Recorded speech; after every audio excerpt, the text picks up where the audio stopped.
Muka pun dah tahu dah. Dulu mak bapa suruh hantar pergi sekolah, suruh belajar matematik. Kau pergi belajar meter motor. Dah kat dalam ni dah. Okey. Aku out sikit. Mat bad. Tengok tai lalat dia dah tahu dah.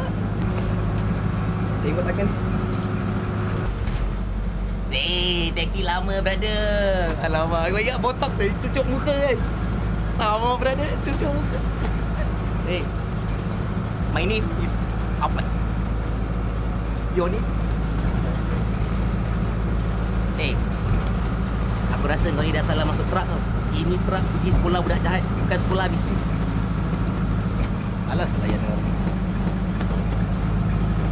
Gangster. Brother. Ni truk baru pergi sekolah jahat, brother. Belum masuk penjara lagi. Senyum sikit. Muka jambu. Duduk. Dalam tak pun nak gaduh juga ke?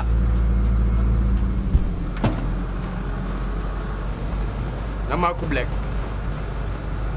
Aku gangster besar kat luar sana.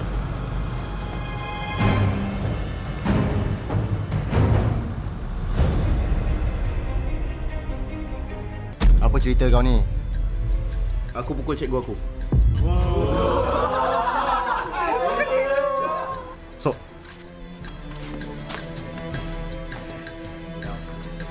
Jahat betul kau ni. Kira kau berminat nak jadi taiko lah kat sini. Dekat sini ada 3 benda je kau orang boleh jadi. Taiko, balaci, jambu. Pilih ya.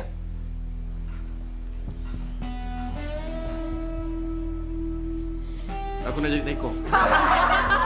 Muka jambu mana boleh jadi taiko? Muka jambu jadi jambu lah. Aku nak di taiko.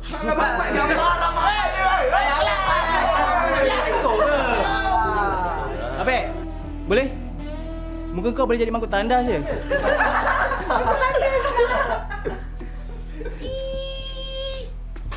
Aku tak kira. Aku nak jadi taiko juga. Tak. Kita biarkan fight.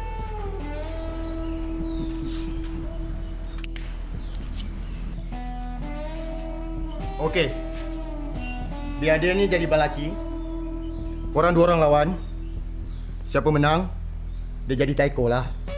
Siapa kalah, siap. Taiko lah!